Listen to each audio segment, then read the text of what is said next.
basadas en la carta de Primera de Corintios.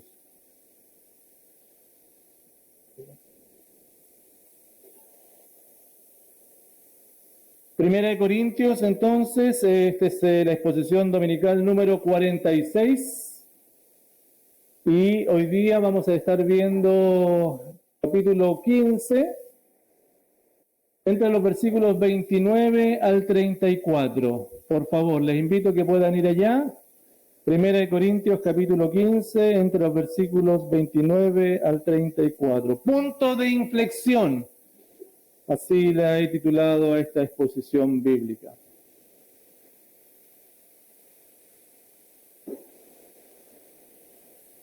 Si lo han encontrado, le vamos a dar lectura. Gracias.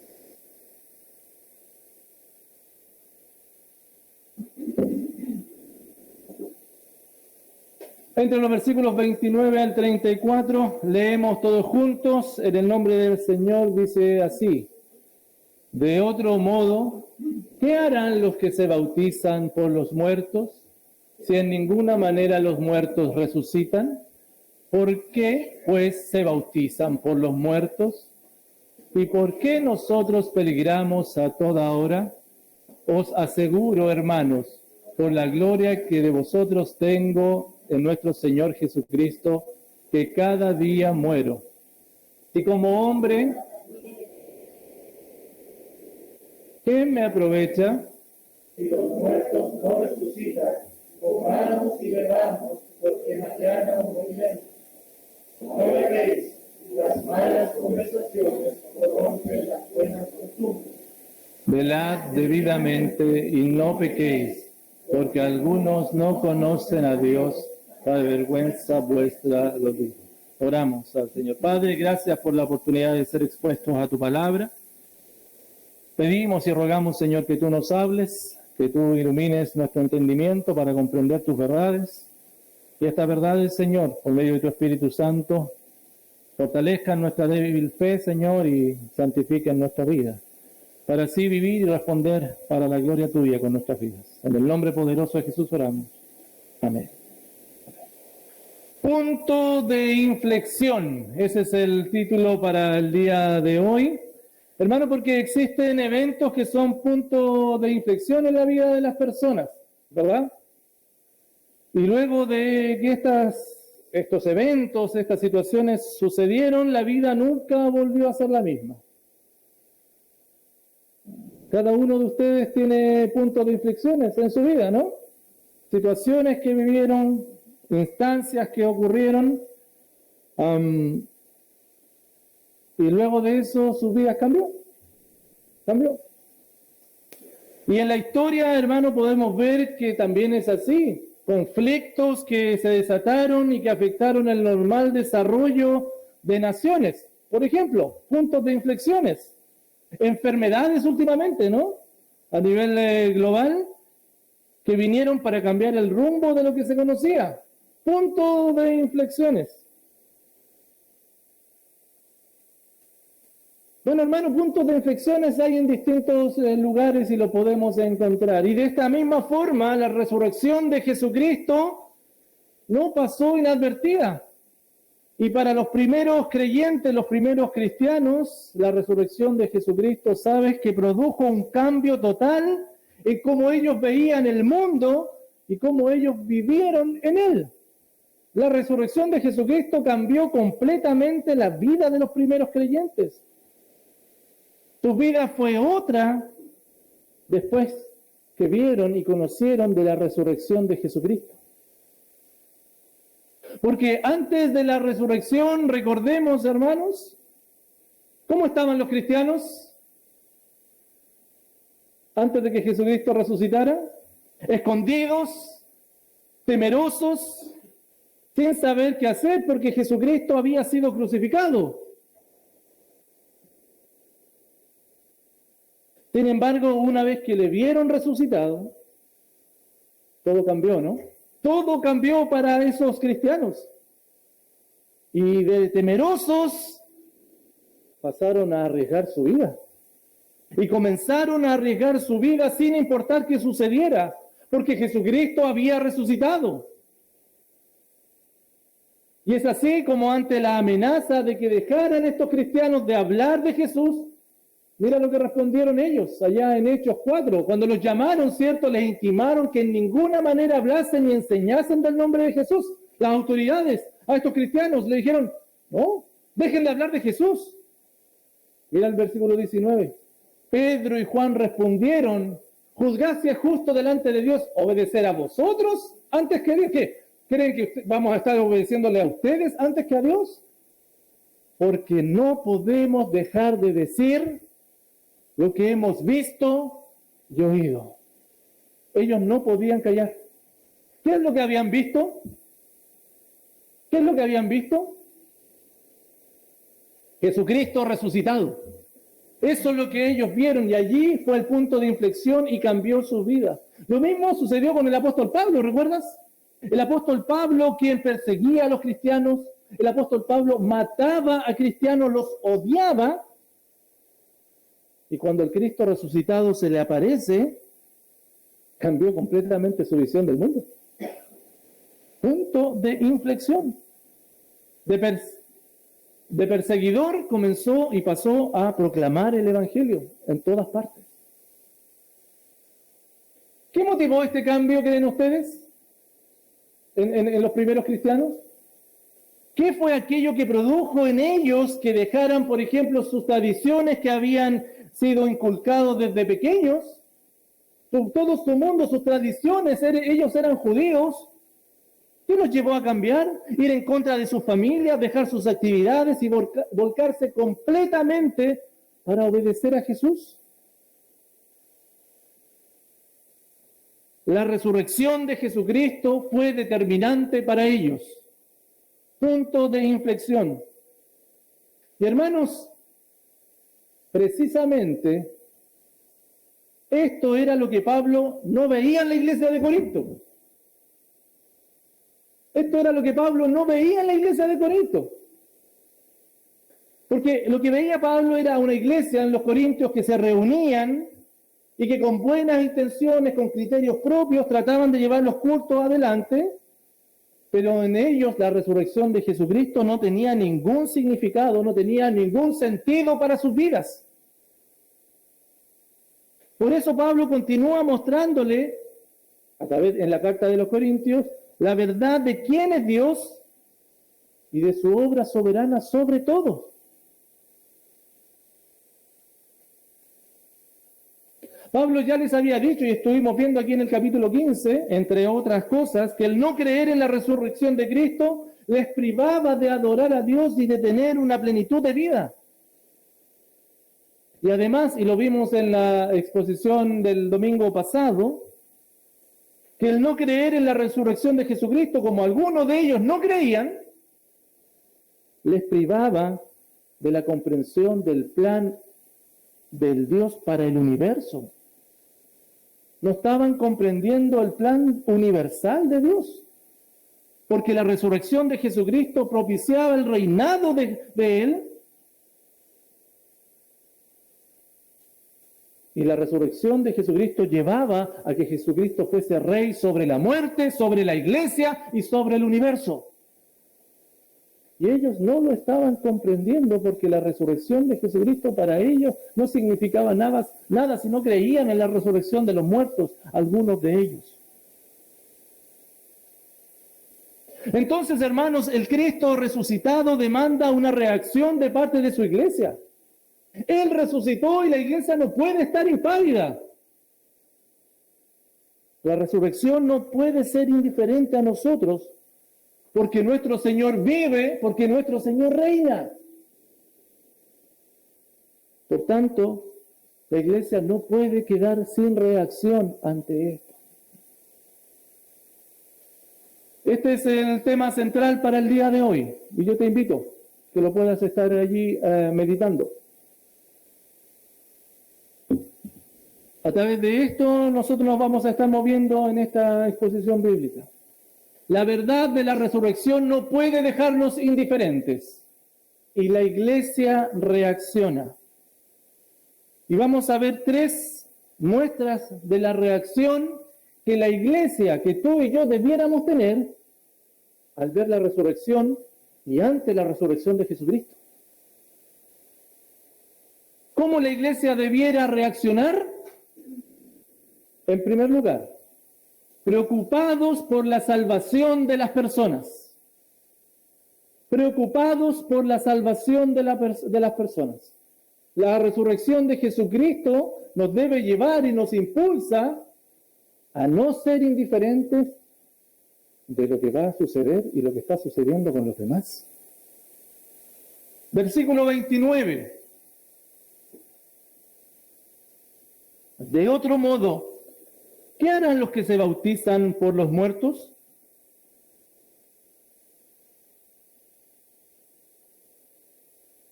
Si en ninguna manera los muertos resucitan, ¿por qué pues se bautizan por los muertos? ¿Sabe, hermano? Este pasaje es bien complicado de interpretarlo. Es bien porque y es uno de los más difíciles en la Escritura de interpretar. Porque está hablando acerca del bautismo por los muertos. Y porque es difícil interpretar, es difícil escuchar predicaciones de esto también. Pero uno no se puede hacer, uno le puede decir, hermano, vamos a saltarnos esto. Es lo que nos tocaba y hay que interpretarlo, ¿verdad? Por supuesto, hermano, y este texto tiene múltiples interpretaciones, ¿sí? Por supuesto. Y distintas interpretaciones. Por lo tanto, no podemos ser dogmáticos en lo que esto significa. Bueno, no podemos decir esto significa esto, esto u otro. Pero sí podemos decir lo que esto no significa. Porque evidencia hay en la Biblia de lo que esto no significa. ¿Por qué esto, hermanos? Porque una de las reglas de interpretación bíblica, atención con esto, iglesia, ¿cómo interpretamos las Escrituras? No es lo que yo creo, lo que yo pienso. Una de las reglas básicas y fundamentales de la interpretación bíblica es que las Escrituras interpretan a las Escrituras. Vale decir, un pasaje que no es muy claro en alguna parte de la Biblia, probablemente va a ser interpretado en otro lugar de las Escrituras. En otra parte, por eso hay que estudiarla. Por eso se estudia. Y en ese sentido, hermanos, si bien es cierto, es difícil interpretar lo que quiere decir acá, esto que dice acá, pero sí podemos y saber lo que no significa. Porque basta evidencia bíblica hay en otros lugares y podemos estar seguros de que acá no se enseña el bautismo en lugar de los muertos con el fin de que los muertos sean salvos.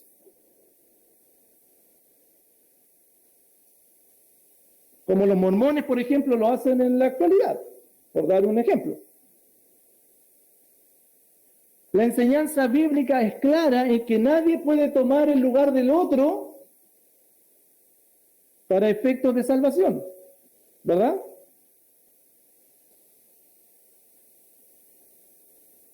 Porque en realidad y en primer lugar el bautismo no salva tampoco, ¿verdad? No, las acciones no son las que salvan.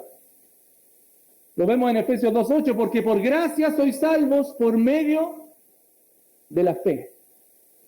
Y esto no es de vosotros, pues es el don de Dios. Y este es el hilo conductor y el pensamiento de toda la Escritura. La salvación es a través de la fe. Por lo tanto, un versículo no nos puede cambiar todo lo que aparece en la Escritura. Entonces, hermanos, las acciones como el bautismo no son requisitos para la salvación y alguien no puede estar bautizándose por otro. Pero además podemos estar seguros en esa línea y por tanto que la justificación ante Dios no se delega, no se entrega a otra persona. No es que otra persona me justifique, lo entendemos nosotros que solamente Jesucristo murió en lugar nuestro, nadie más. Pablo ya se los había dicho anteriormente en el capítulo 15, aquí que estamos en el capítulo 15, versículo 1. Además os declaro, hermanos, el evangelio que os he predicado, el cual también recibisteis. ¿Qué se hace con el evangelio? se recibe. ¿Qué significa? Se abraza como la verdad de la vida. Y eso es una acción personal de cada uno, por medio de la fe. Por tanto, pensar que el bautismo por los muertos significa que yo me puedo bautizar para que otro sea salvo, no es lo que la Escritura nos indica. Ahora bien, entendemos lo que no significa, pero ¿qué significa entonces? ¿Qué es lo que significa? Bueno, como yo les dije, hay distintas posibles explicaciones. La primera, al menos que a mí me llamó la atención, que podría ser, y se las comparto, una explicación del bautismo por los muertos, es que se está refiriendo a aquellas personas que estaban enfermas, que estaban debilitadas y que no eran capaces de bautizarse por sí mismas. Bueno, estaban postradas y no podían levantarse para... Entonces otro iba y daba testimonio público de él, del hermano, porque lo importante era dar testimonio público de Jesucristo. Ese era el punto. Esa es una posible interpretación. No podemos ser dogmáticos, hermano. Es una posible interpretación. Otra explicación que es sugerida es que en vez de decir que se bautiza por los muertos, lo que realmente está tratando de decir Pablo es que se bautizan a causa de los muertos. Esto quiere decir que los muertos cristianos, los que murieron, impactaron tanto la vida por su testimonio, la vida de las personas, que estas personas llegaron a ser bautizados, que llegaron a convertirse debido al testimonio impactante de los que murieron. Por el testimonio de ellos, me convertí y me bautizo. Esa es otra posible explicación, pero como les digo, no podemos ser concluyentes. No podemos ser concluyentes en este sentido. Ahora bien, yo lo entiendo y me hace sentido que esto pueda ser así. Bueno, y de ser así, hermanos, y de ser así, lo que Pablo está tratando de comunicar es que los cristianos veían en la resurrección futura, la tenían como una certeza, porque Cristo había resucitado, era la primicia, como habíamos visto, y Jesucristo entrega esa certeza. Entonces, los cristianos no dejaban pasar y aprovechaban todas las oportunidades para dar testimonio del Cristo resucitado. No dejaban pasar ninguna oportunidad, y si yo podía hacer algo por él para dar testimonio de Cristo, daba testimonio de Cristo. Y yo daba testimonio de Cristo y mi testimonio impactaba tanto la vida del otro que el otro se convertía por mi testimonio. Porque había una preocupación genuina por la salvación de las otras personas, por la salvación de los otros. Cristo había resucitado. Toda oportunidad era aprovechada para dar testimonio de él. Toda oportunidad. Porque la verdad de la resurrección, hermanos, no nos puede dejar indiferentes y nos debe mover a vivir para que otros conozcan esta verdad, aprovechando tú y yo toda oportunidad para dar testimonio de Jesucristo, en el lugar donde estás, en la familia donde Dios te puso, en la iglesia donde estás, en todo lugar para dar testimonio de Jesucristo. Jesucristo nunca es un mal momento. Siempre nos preocupamos que otros sepan que Jesucristo resucitó. La verdad de la resurrección no nos puede dejar indiferentes. Y la iglesia reacciona, primero preocupándonos de la salvación de las personas, dando testimonio del Señor en todo momento, pero además esforzándonos en servir a los demás.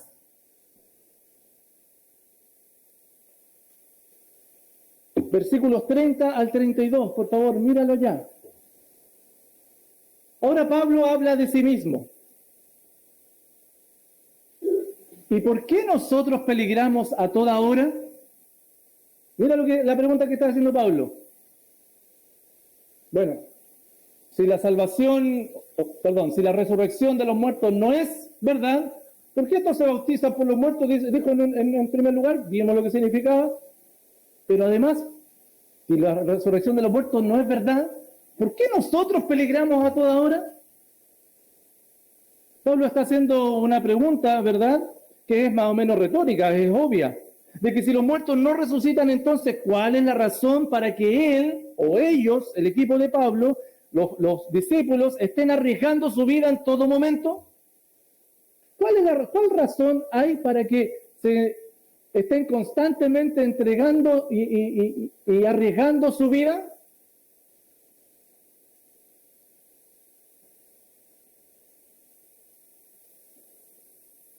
Esta pregunta responde a lo absurdo que sería, por supuesto, arriesgarse por algo que no vale la pena. Sería absurdo arriesgarse por algo que no vale la pena, y Pablo dice, nosotros nos estamos arriesgando a toda hora. Pero además indica, y mira lo que señala potentemente, cómo Pablo veía y cómo vivía por el hecho de que Cristo resucitó. Se arriesgaba a toda hora. Versículo 31. Os aseguro, hermanos, por la gloria que de vosotros tengo en nuestro Señor Jesucristo, que cada día muero. Y Pablo les asegura, les dice, yo estoy orgulloso de ustedes y por eso se los prometo, miren, se los juro por el orgullo que tengo por ustedes, porque yo fui el que los fundé como iglesia.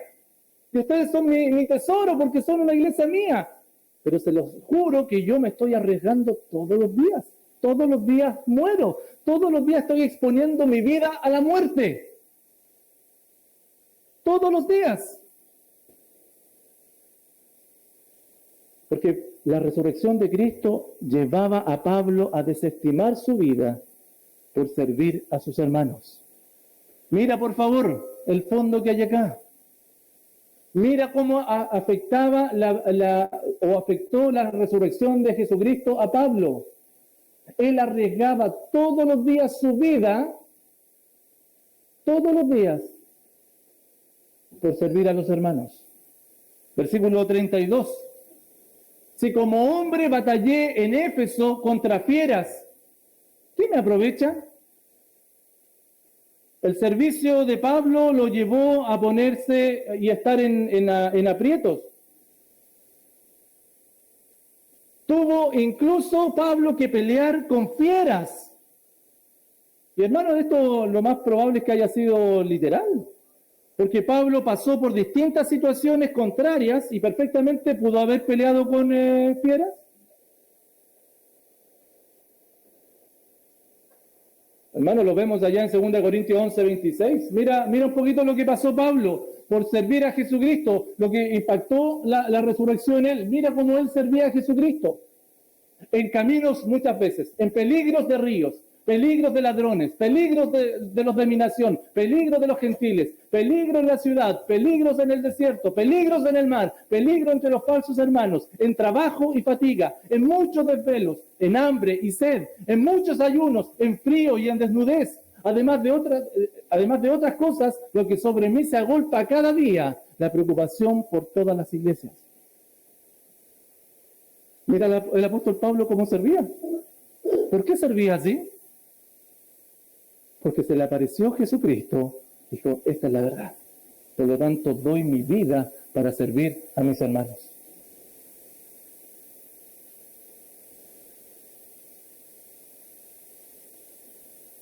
Es probable que haya peleado con fieras, ¿o no? Es probable que se haya encontrado por ahí con alguna fiera. O quizás, de manera metafórica, como lo habla más adelante en el capítulo 16, versículo 8, pero estaré en Éfeso hasta Pentecostés, porque se me ha abierto puerta grande y eficaz, y muchos son los adversarios. Puede ser por una o por otra, pero tenía dificultades y las enfrentaba. ¿Por qué? Porque su reacción ante la resurrección de Jesucristo no fue indiferente y se esforzó por servir a los hermanos. El punto, hermanos, si la resurrección de los muertos no es efectiva, ¿qué ganancia tenía Pablo de estar haciendo todas estas cosas, de estar arriesgando su vida? De hecho, él dice muy sensatamente, si los muertos no resucitan,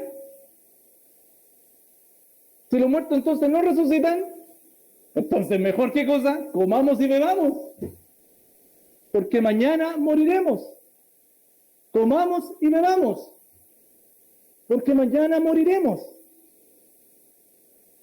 Pablo lo que está haciendo está citando a Isaías 22:13. Bueno, ahí aparece esta cita y uno dice, ¿de dónde sale? Ese es un dicho. No, está citando a Isaías. bueno, comamos y bebamos porque mañana moriremos.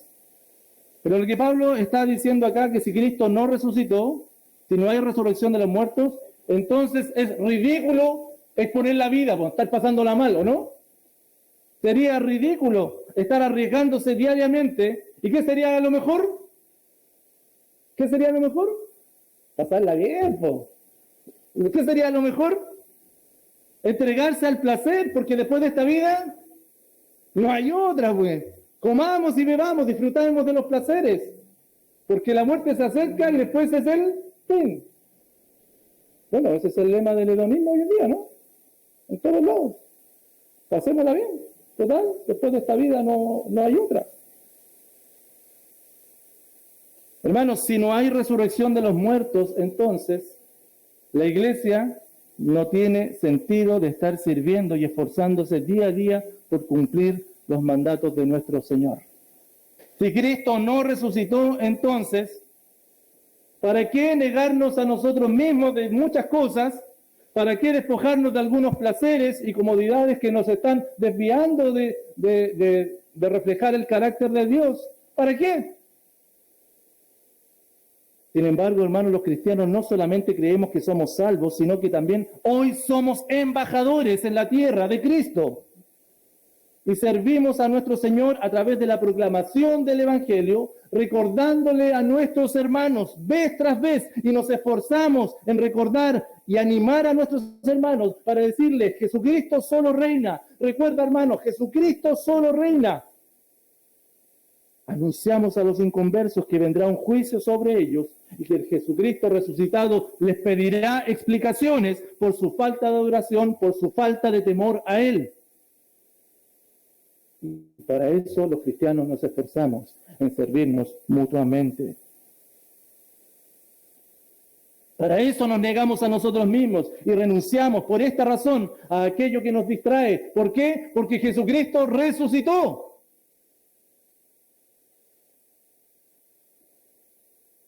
La iglesia, tú y yo servimos a Jesucristo porque Él tiene poder, porque Él resucitó y porque después de esta vida hay otra y otra mejor, y cada esfuerzo y cada situación a la que esto nos lleva debe ser considerada como una ganancia, como una ganancia.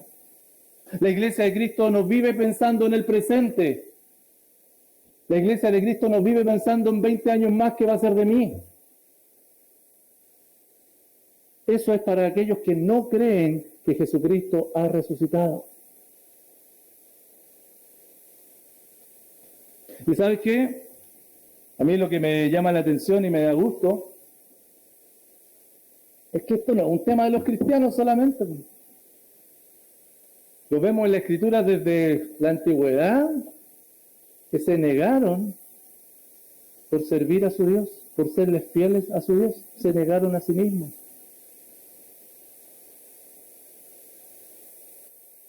En Hebreos 11:36, ¿te acuerdas cuando hace el resumen de los héroes de la fe? ¿Te acuerdas o no?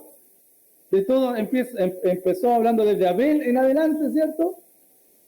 Y al final termina diciendo: otros experimentaron vituperios y azotes, y además de esto prisiones y cárceles, y fueron apedreados, aserrados, puestos a prueba, muertos a filo de espada, y anduvieron de acá para allá cubiertos de pieles de oveja y de cabras, pobres, angustiados, maltratados, etcétera, porque fueron fieles a su Dios.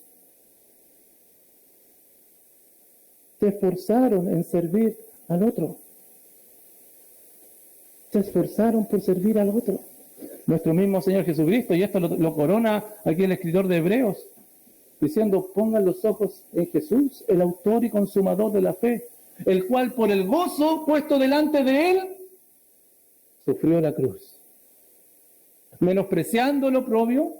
Sí, iba a ser difícil, bueno, pero más importante lo que tengo adelante. Se sentó a la diestra del trono de Dios. Considerad aquel que sufrió tal contradicción de pecadores contra sí mismo, para que vuestro ánimo no se canse hasta desmayar, porque aún no habéis resistido hasta la sangre, combatiendo contra el pecado. Oh, queridos hermanos, la verdad de la resurrección no nos puede dejar indiferentes, y la iglesia reacciona. Primero que todo, preocupados por la salvación de las personas. Lo primero si tú crees que Cristo resucitó, entonces lo primero, preocúpate de la salvación de las personas, proclama a Cristo. Segundo, si tú crees que Cristo resucitó, comienza a preocuparte y esfuérzate por servir a tus hermanos. Proclámales a Jesucristo a tus hermanos. Recuérdales a Jesucristo. Que consideren a aquel. Y por último, la iglesia también reacciona de esta forma.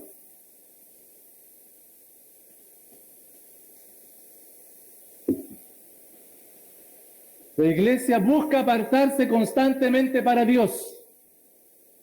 La iglesia busca apartarse constantemente para Dios. ¿Por qué? Porque Jesucristo resucitó.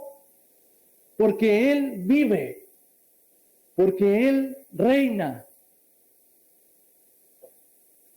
Versículos 33 y 34. En el 33 dice, no erréis, las malas conversaciones corrompen las buenas costumbres. Y ojo con esto, porque Pablo cierra esta sección entregando un par de exhortaciones que hacemos bien tú y yo poner atención. Pablo exhorta a los corintios para que consideren sus caminos y cambien corrigiendo lo que estaban haciendo, porque en definitiva su manera de vivir, su estilo de vida de los corintios estaba alejados de la adoración eficaz a Dios. Y Pablo les dice, no se equivoquen, no se equivoquen. Piensen un poquito en lo que están haciendo. Las malas conversaciones corrompen las buenas costumbres. ¿Qué es esto?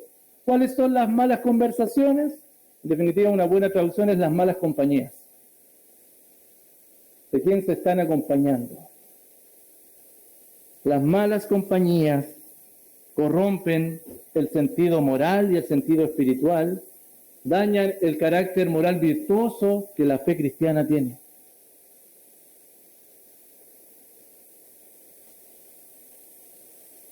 Los corintios no estaban siguiendo la compañía de quién, del mensaje, de la enseñanza apostólica. Ellos habían apartado de la enseñanza apostólica. Ese no era el consejo que ellos estaban siguiendo, ¿se acuerdan o no? No seguían lo que los apóstoles les decían. Sino que, ¿cuál era la conversación en las compañías que ellos tenían? La filosofía, la cultura, la sociedad, el estatus, eso estaba acompañando sus vidas. De ahí recibían consejo. Y esto a los corintios les estaba desviando su adoración del Señor, porque estaban corrompiendo en ellos el proceso de reflejar el carácter de Cristo. En definitiva, hermanos, el problema de los corintios, ¿sabes cuál era? En dónde y de dónde ellos estaban recibiendo el consejo para conducir sus vidas. De dónde ellos estaban poniendo atención para vivir. ¿Qué es lo que ellos consideraban como importante en sus vidas? Y viene la exhortación, versículo 34, el último, mira lo que dice. Velad debidamente y no pequéis. Ese velad es vuelvan a la sensatez. Eso le está queriendo decir Pablo. Vuelvan a la sensatez. Por tanto, ellos se estaban conduciendo de una manera no sensata, de una manera tonta. Así estaban viviendo. Y Pablo, de una manera muy sutil, está diciendo, salgan de la tontería de vida que ustedes están viviendo. Pero les dice, velad debidamente. Vuelvan a la sensatez. Vuelvan a la sensatez. Y dejen de estar pecando. ¿Y cuál era el pecado de ellos, hermanos? No solamente eran las acciones que hacían, sino que todo partía de lo que ellos creían. ¿Qué es lo que creían los corintios? Muchos de ellos no creían que Jesucristo había resucitado. Y el no tener un fundamento teológico sólido de acuerdo a las Escrituras, desviaba todo su estilo de vida.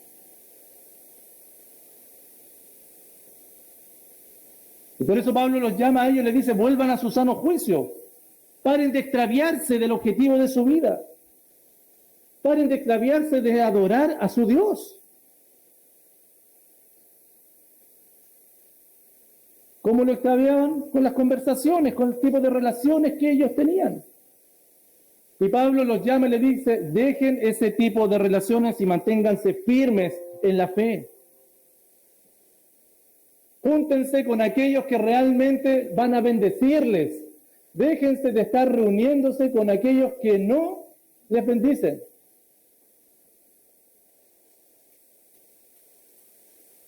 Más adelante se lo va a decir de la siguiente forma en el capítulo 16, versículo 13.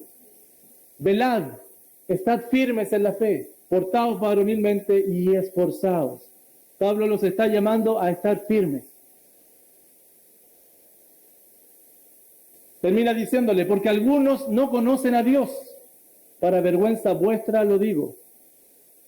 Había algunos de la iglesia de Corintio que no conocían a Dios, y puede que se esté refiriendo en estricto rigor que no eran creyentes, aunque yo creo, hermano, que más bien, y probablemente tenga relación con que, como se habían desviado de los fundamentos de la fe, algunos dentro de la iglesia habían perdido la percepción de quién Dios era, como muchas veces nos sucede a los creyentes.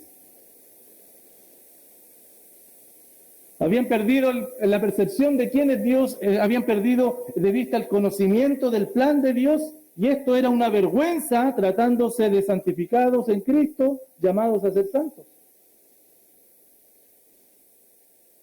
Pablo los está desafiando a una cosa: vuelvan a su sano juicio y dejen de pecar.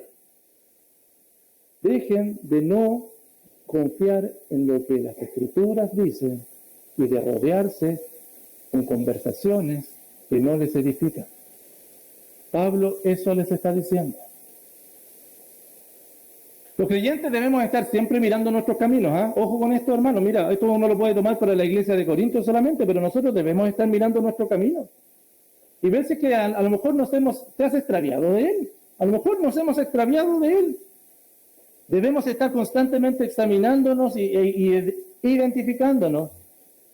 Si estamos siguiendo nuestros propios caminos, nuestros propios consejos, nuestros propios criterios y no la enseñanza de las Escrituras.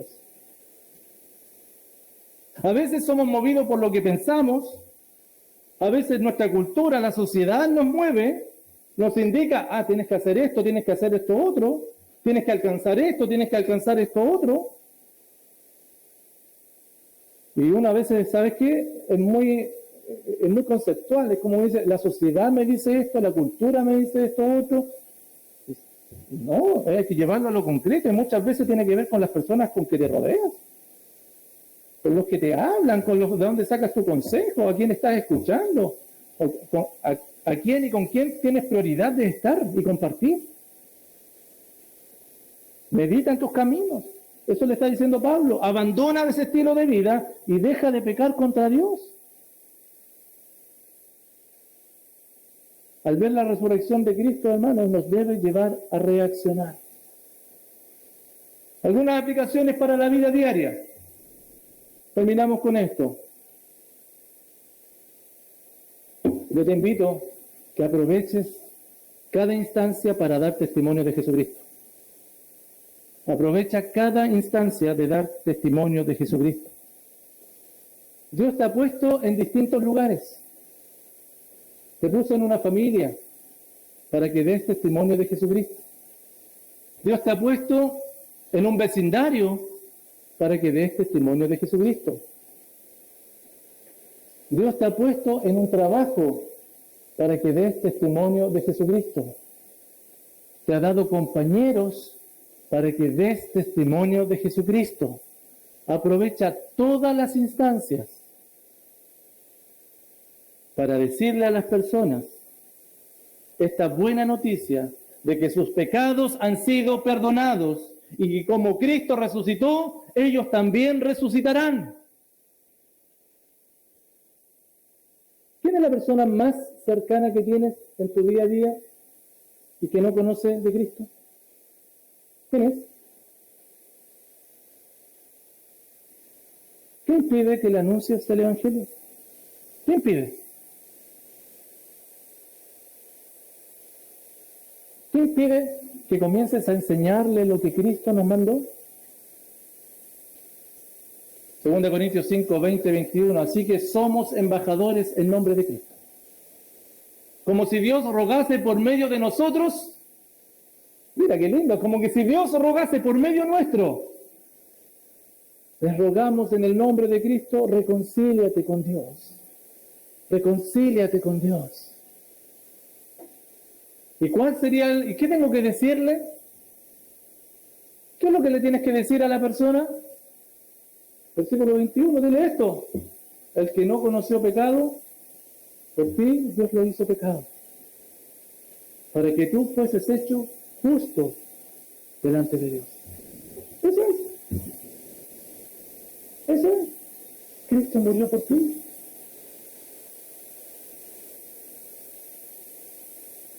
Aprovechamos cada instancia para dar testimonio de Jesucristo, pero además, esfuérzate en servir a tus hermanos. A ver, escúchame, por favor. Los que están aquí, los que están en la salita, los que están en su casa, escúchenme. Para los creyentes hay una posibilidad de vida. Vivir haciendo tesoros en el cielo, sirviendo y obedeciendo a nuestro Señor. Esa es la posibilidad de vida. Para los no creyentes, ellos viven para comer y beber, porque mañana van a morir.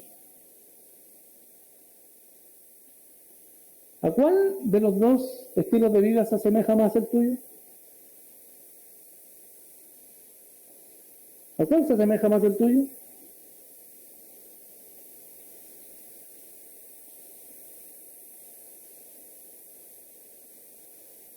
¿A los que viven para servir a su Señor? ¿O a los que viven para comer y beber? Porque mañana va a morir. Si tú identificas que el segundo es tu estilo de vida y que a ese quieres pertenecer, ¿ok? Pero no andes manchando el nombre de Cristo entonces. No andes rebajando el nombre de Jesucristo.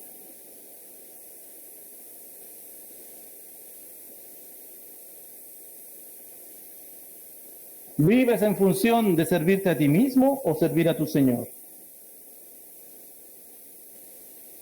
¿Y qué es servir a su Señor? ¿Qué es servir a tu Señor? Porque otra vez, de repente los conceptos como que nos dejan allí. ¿Qué es servir a Cristo? Servir a Cristo es servir a su cuerpo. Servir a Cristo es servir a su esposa. Eso es servir a Cristo. Y mira Pablo cómo lo hacía, ¿te acuerdas o no? A diario arriesgándose. A diario arriesgándose. ¿Dónde están tus esfuerzos? ¿Hacia dónde están apuntando tus decisiones? ¿En servir a Cristo?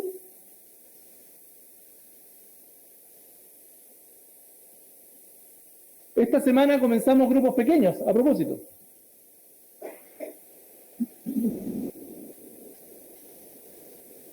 Es una gran oportunidad para servir al hermano, para animarlo, para consolarlo, para exhortarlo. No dejes eso de lado. Esfuérzate en servir a tu hermano. Esfuérzate en servir a tu hermano. El apóstol Pedro lo decía así. Cada uno, cuando hablamos de cada uno es todos. Si eres creyente, si eres cristiana, si eres cristiano, estás incluido. Todos, según el don que ha recibido, sirva al otro. Sirva al otro. Finalmente, para que en todo sea Dios glorificado. Y servimos, dice ahí, mediante el poder de Dios. Así que, según tengamos oportunidad, está la oportunidad de servir. Hagamos bien a todos. ¿A quién? A todos, mayormente a los de la familia de la fe.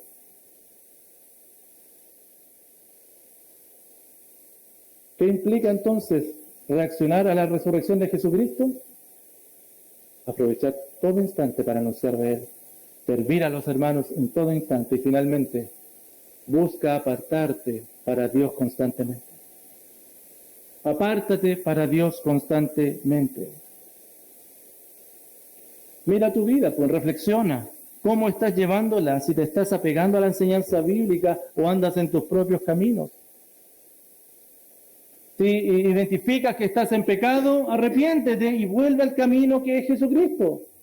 Si nuestros pecados han sido perdonados, recobra las fuerzas que el Evangelio te da, porque en el Evangelio hay poder. Arrepiéntete y confía en la obra de Jesucristo. Y esto es importante. Ojo, hermanos, por favor. Delante les dije lo siguiente: esfuérzate en servir a los hermanos, ¿cierto? Ese era el de delante. Pero ojo con esto. ¿Cómo nos apartamos para Dios? ¿Sabes qué? Y esto yo encuentro que es tremendo y es terrible. Yo lo he identificado y he estado conversando con varios de ustedes en esto. Tratamos muchas veces de apartarnos para Dios a través de nuestro propio esfuerzo. Vale decir, voy a hacer mi devocional, voy a estar estudiando la Biblia, y voy y trato, y que está bien. Pero como somos inconstantes, ¿cuánto nos dura? ¿Qué es lo que necesitamos? Confiar en los medios que Dios ha provisto, no en mis medios. Y los medios que Dios ha provisto, ¿quién es? La iglesia, para animarnos. La iglesia, para fortalecernos. Es la iglesia la que te va a fortalecer. Pecadores, por supuesto, como lo hablábamos en la mañana, ¿cierto? La paradoja de Dios.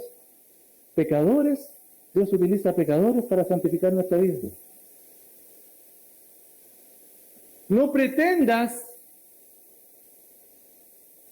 tú que me estás escuchando acá, allá en la salita y en sus casas, no pretendas tomar fuerza por ti mismo para adorar a Dios. Utiliza los medios que Él ha dado. La iglesia es el medio para fortalecernos en la fe.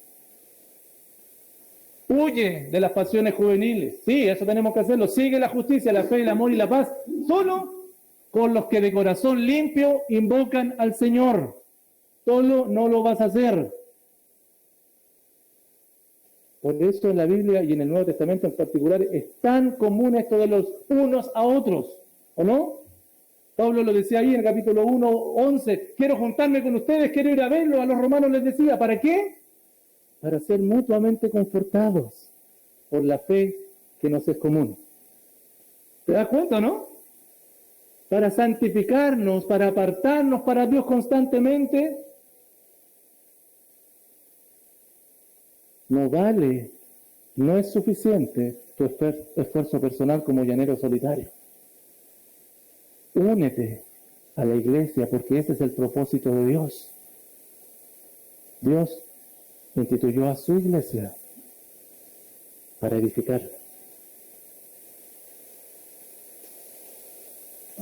Mi hermano, ya hay distintos grupos dentro de la iglesia que pueden ayudarte. Y escúchame, por favor, tú que a lo mejor hace poquito nos estás acompañando. Si necesitas de alguien que esté guiando tu vida y acompañándote, porque puede que no estés necesitando, y te des cuenta, no puedo solo, necesito de alguien, acércate a nosotros. Y haremos los esfuerzos para que algún hermano o alguna hermana esté acompañándote. Para que esté acompañándote. Tenemos los grupos pequeños que además nos acompañamos ya en grupo. Y tenemos las reuniones públicas para estar fortaleciendo nuestra fe. No sigas solo, hermana. Hermano, no sigas solo con tus miserias. Confía en los medios que el Señor ha dado. Finalizo, hermanos.